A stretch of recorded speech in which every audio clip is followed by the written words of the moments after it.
오늘 이 시간 진짜 전략 김우식 전문가와 함께합니다.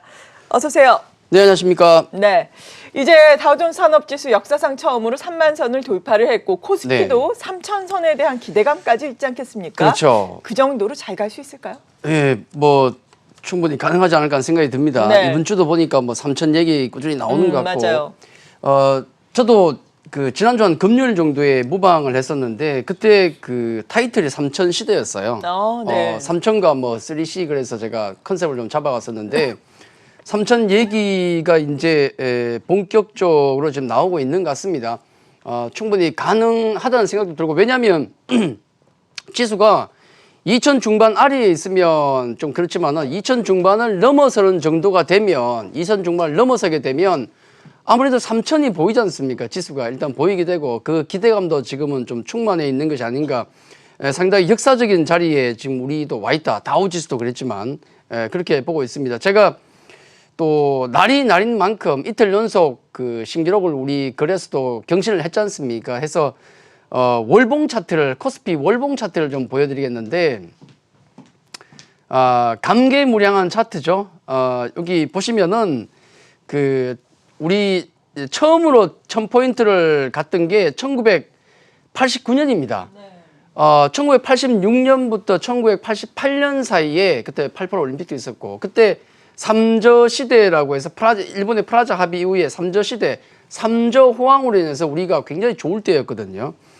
그 당시에 이제 처음으로 이제 그 대중주라는 얘기가 나왔어요. 장이 가면 대중주가 움직인다. 그 당시에 나왔던 게 트로이카 주식, 그러니까 뭐 증권주, 무역, 건설, 옛날 얘기 같습니다만은 그 대중주가 탄생하면서 사상 최초로 1000포인트를 달성했죠. 이때 주역은 아마 개인 투자라고 봐야 될 것 같아요. 근데 문제는 그 다음에 1990년부터 해서 굉장히 안 좋은 모습을 반토막 나버렸거든요. 네. 그리고 거의 학살이 있었죠. 깡통 계좌 다 처리해버리는 대학살이 있었고, 그리고 난 다음에 이제 1999년에, 92년에 외국인에게 증시가 처음 개방되고요. 그리고 그 1989년 1000포인트 도달한 때부터 해서 딱 이게 18년입니까? 2007년에 또 최초로 2000포인트를 우리 증시 역사는 가게 됩니다. 이때는 그 당시에 1989년에는 개인 투자자가 이끌었다라고 생각하시면 될 것 같은데, 2007년 2000포인트 시대는 누가 뚫어냈던가? 이때는 주역이 기관이었어요. 펀드 아시지 않습니까? 펀드 전성시대. 물론 이때도 그 주역, 그러니까 이 1000포인트와 2000포인트를 맞이했던 그 주역들은 그 이후에 거의 사망이었습니다. 그 당시도 그랬고, 2007년 같은 경우도 리만 사태가 터졌죠. 리만 사태 터지면서 국내 기관 펀드들 같은 경우는 뭐 빠져나오지 못하고 완전 박살 나버렸죠. 그리고 난 다음에 이제 지수가 지금 다시 2600포인트를 넘어서면서 역사적인 신고가를 경신하고 있는 겁니다. 그럼 이제 이 자리에서 과연 이번에는 누가 3000포인트를 시대를 여는 주역이 될 것인가? 네. 아마 외국인이 이번엔 되지 않을까 하는 생각이 들어요. 뭐 한 번씩 돌아가면서 해야죠. 개인이 1000포인트를 열었고 2000포인트를 이제 기관이 열었다면 3000포인트 시대는 외국인이 열지 않을까. 왜냐하면 외국인들은 굉장히 사실 우리 증시에서 영리하게 행동해 왔거든요. 아까 그림 잠깐 보여주시면은 외국인한테 우리 증시가 열린 게 1992년 개방이 됐다고 했는데 1992년부터 해서 2004년까지입니다. 2002년 제외하고 거의 내리 순매수를 기록했거든요. 그러니까 여기 파란색 선 안에 갇혀있는 1000포인트 아래에서 외국인들 계속 매수를 했던 겁니다. 그러고 나서 2004년까지 매수하다가 2005년부터 상승이 나오죠. 이때부터 매도가 시작됐어요. 외국인들은 굉장히 영리했죠. 매도가 다 나오고 무려 여기 폭락할 때까지도 매도를 하다가 언제부터 매수가 들어왔냐면 딱 2009년 3월부터 정확하게 저점에서 외국인이 다시 들어올리고 지금까지 정시를 이끌고 있는 겁니다. 그래서 이런 부분을 놓고 봤을 때 아마 외국인들은 굉장히 영리하게 행동을 했었고, 지금 11월 들어서 외국인이 7조를 매수했거든요.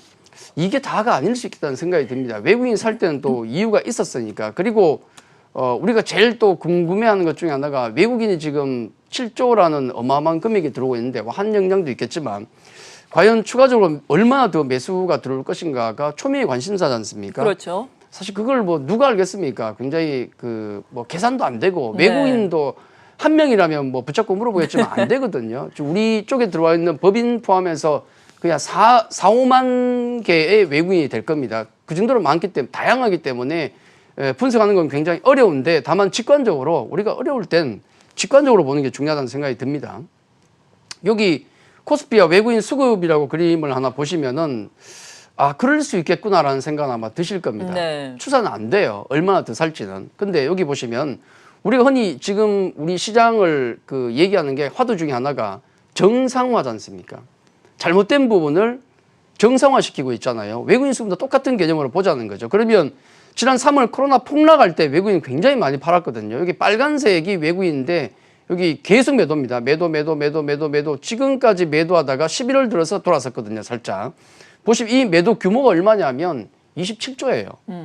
순식간에 올해 들어서 코로나 폭락할 때 대폭 팔려 그 이후에 계속 매도하다가 27조를 매도하다가 지금 이 자리에서 딱 계산을 해보니까 11월 급등했지 않습니까? 외국인이 이끌었는데 딱 11월 계산해 보니까 7조를 샀어요.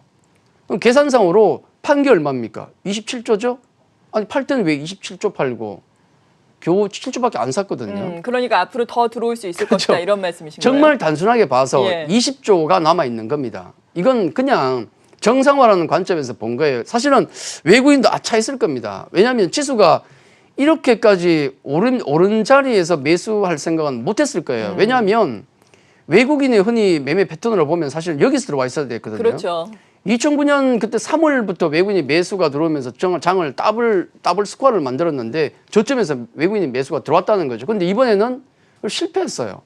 사실 겁도 냈었고 네. 똑같이 통합 개미들이 오히려 선취매에서 올라와 버렸거든요. 그렇죠. 그러다 보니까 이것 봐라 하다가 다 놓친 거예요. 외국인도 사실은 27조를 팔고 나서 매수 시점을 노리고 있었을 겁니다. 근데 순식간에 통합 개미들이 돌면서 다 채올려 버리니까 아차했을 겁니다. 근데 이제 아무리 늦었다 해도 채울 건 채워야 되지 않습니까? 그런 관점에서 보면 외국인의 어떤 수급을 놓고 봤을 때 충분히 더 들어올 여지가 있다. 27조 팔아서 7조 매수했으니까 다는 안 사더라도 20조 중에서 뭐 절반만 들어오더라도 10조입니다. 그 정도면 대충 뭐 지수는 감이 잡히실 겁니다. 해서 제가 결론적으로 이제 아까 월봉도 보여드렸고 또 외국인 수급도 보여드렸지만은 결국은 지금의 어떤 수급 구도로 놓고 봤을 때는 시장은 계속 긍정적으로 볼 수밖에 없다.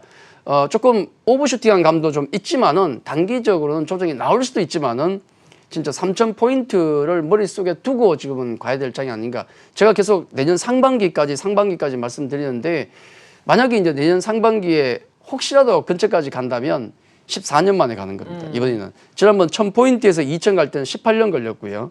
이번에 만약에 혹시라도 간다면 네. 14년 만에 가는 겁니다. 제가 보기엔 뭐 그 정도의 기간이면 충분히 우리는 기다릴 만큼 기다렸다. 그렇게 말씀을 좀 드리겠습니다. 네. 그렇다면 개인 투자자 입장에서는 어떤 종목들에 관심을 가져야 할지가 관건인데 일단 불확실성이 하나하나씩 거의 대부분 해소가 되고 있어요. 이 가운데 그렇죠. 가장 크게 기대감을 모으고 있는 것은 백신 개발에 대한 기대감 아니겠습니까? 네. 실제로 면역 효과가 크게 나타나고 있다라는 보도가 계속해서 나오면서 그렇죠. 증시 상승의 동력이 되고 있는데 이에 따라서 언택트와 관련된 종목들은 약간씩 조정을 받는 반면에 컨택트와 관련된 종목들도 올라오고 네. 또 경기 민감주도 같이 올라오고 그렇죠. 있잖아요. 어떤 종목에 관심을 가지는 게 좋을까요? 지수가 많이 올라오다 보니까 네. 이제 좀 사실은 저도 이제 시장을 강으로 보는 강세론자 중에 하나지만 네. 강세론자가 봐도 빠르다는 생각은 들어요. 삼성전자가 워낙 큰 역할을 해버렸으니까 굉장히 강하게 흘러가다 보니까 향후로 우리가 어떤 종목에 관심을 가질 것인가에 대해서 고민이 깊어질 수밖에 없습니다. 어차피 백신은 지금 다 나오고 있습니다. 중국도 벌써 백신이 나온 상태라고 그러고 있죠. 투여하고 있고 심지어 오늘 보니까 러시아에서도 지금 이미 나온 상태로 나오고 독일, 영국, 미국 우리는 좀 늦습니다만은 어쨌든 우리도 개발 중에 있고 해서 이제 12월 정도면 투여가 되니까 경기는 정상적으로 경기, 정치, 사회 모든 부분에 있어서 이제 정상화가 화두다 그렇게 봐야 되겠죠. 그래서 제가 이제 조금 직관적으로 파악하기 위해서 컨셉을 좀 잡아 나왔거든요. 네. 정상화 장세에서 우리가 어떤 종목을 봐야 될 것인가. 제가 키워드를 만들었어요. 3C라고 해서 물론 요건 평소에 계속 제가 말씀드리던 부분입니다. 네. 경기 민감 섹터나 컨택 관련주는 계속 말씀드려 왔으니까 그걸 엮어서 좀 직관적으로 우리가 연말부터 해서 내년 상반기 정도까지 어떤 쪽을 봐야 되는가 이걸 제가 3C 관련주라고 분류를 해왔는데 마침 C가 3개 들어가는 거예요. 그러네요. 계속 말씀드렸던 게 경기민감 섹터 시크릿의 C입니다. 그리고 컨택트 이건 뭐 당연히 C겠죠.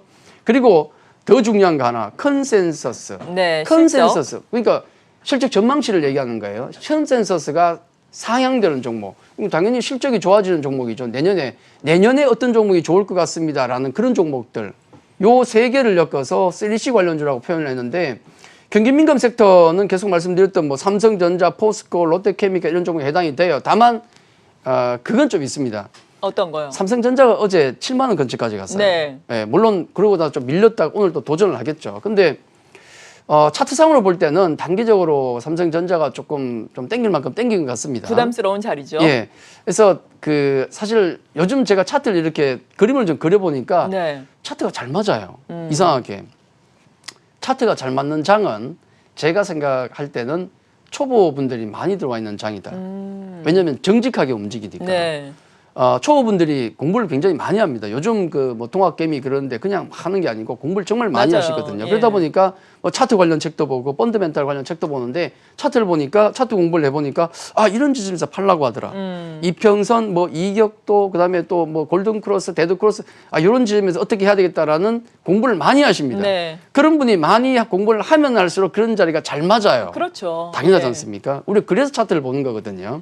역사는 반복이 되니까. 그래서 삼성전자를 그런 관점에서 보면 상승 채널에 상단이 와 있어요. 7만 원이. 그러면 가지고 계신 분들이야 물론 내년 상반기까지 가도 됩니다. 그냥 본데 신규로 매수하려시는 분 같은 경우는 조금 눈치를 보는 것도 괜찮다는 거죠. 그렇죠. 단기로. 부담스러운 자리예요. 그렇죠. 그런 부분을 좀 말씀드리고 싶고 그게 삼성전자, 포스코, 롯데케미칼 같은 종목이고 한국금융지주 같은 경우는 조금 다른 개념이기 때문에 다시 한번 설명을 좀 드리겠고 그다음에 두 번째 C인 컨택트 관련주는 계속 강조를 드렸죠. 여행, 엔터, 항공, 카지노, 유통까지 호텔 신라 같은 거 포함되겠죠. 이런 컨택 관련주 그동안에 언택트가 주류였는데 이제는 백신이 나오기 때문에 물론 그것 때문에 우리가 좀 방심을 해서 네. 확진자 수가 좀 늘어납니다.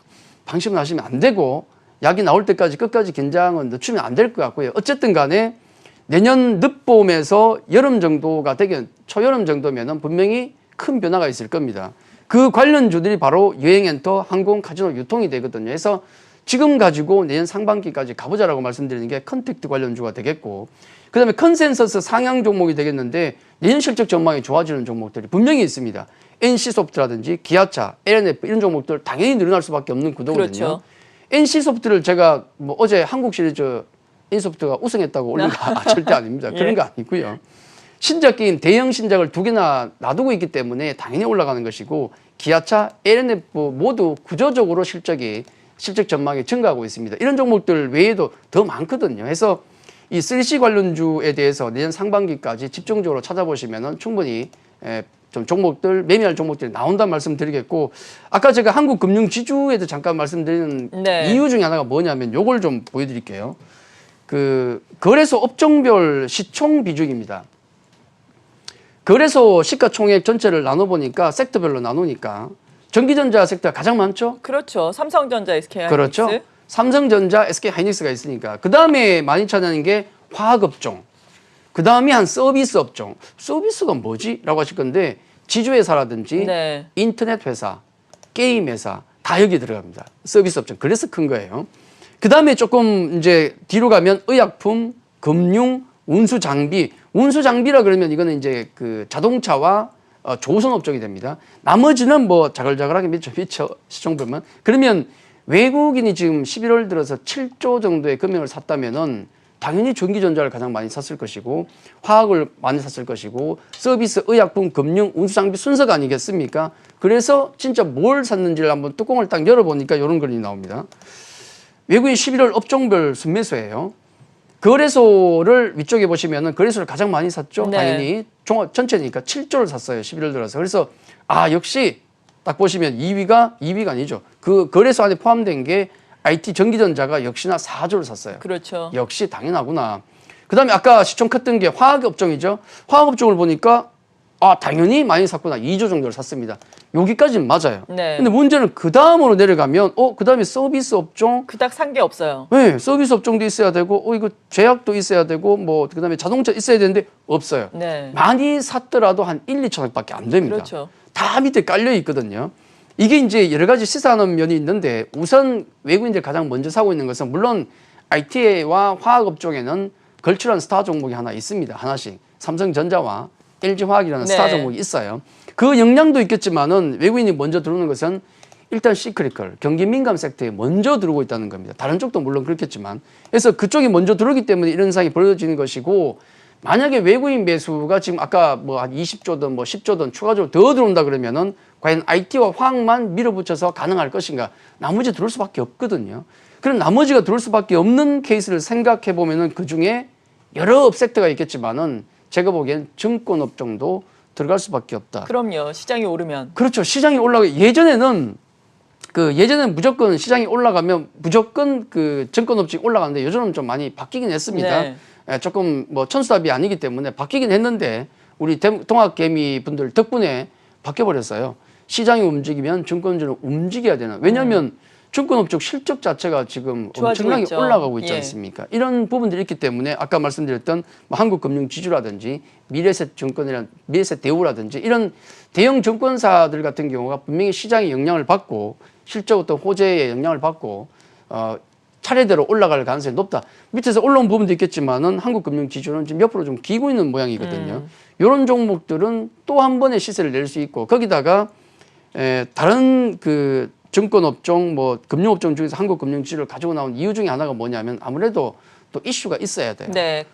카카오뱅크? 있지 않습니까? 내년 하반기에 이게 상장될 예정인데 내년 내내 이 얘기 나올 겁니다. 그렇죠. 뱅크 가치가 계속 올라가고 있거든요. 30% 이상 지분을 가지고 있지 않습니까? 그러면 이런 아직도 주목을 못 받는 쪽 같은 경우가 외국인 수급이 들어오면서 올라갈 수 있기 때문에 그런 쪽도 못 올라간 쪽도 관심을 좀 가지자. 그렇게 말씀을 좀 드리겠습니다. 네, 이런 가운데 개인 투자자들은 코스닥도 그렇고 그리고 코스피도 그렇고 어제는 좀 차익 실현을 네. 하는 양상을 보였잖아요. 개인 그렇죠. 투자자를 위한 오늘의 전략은 어떤 게 될까요?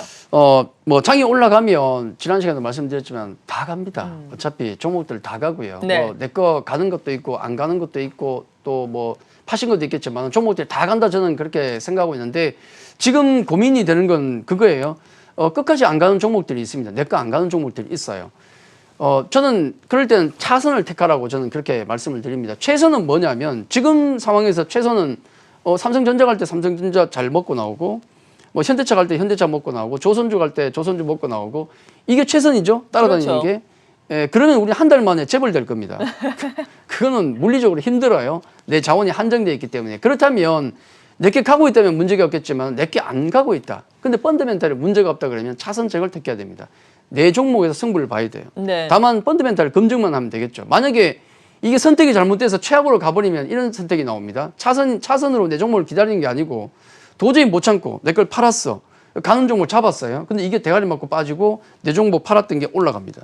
이런 사이클에 역사이클을 걸릴 가능성이 높기 때문에 최선의 어떤 선택을 못했다 그러면 그건 사실 불가능에 가까운데 내 종목을 내 펀더멘탈이 우량한 내 종목 다음 순서를 기다리는 것도 충분히 차선책이 될 것이다. 심리적 펀더멘탈 뭐 중요하지만은 아마 투자 심리상으로 굉장히 중요한 포인트가 아닌가 저는 그렇게 좀 강조를 좀 드리겠습니다. 네, 그렇군요.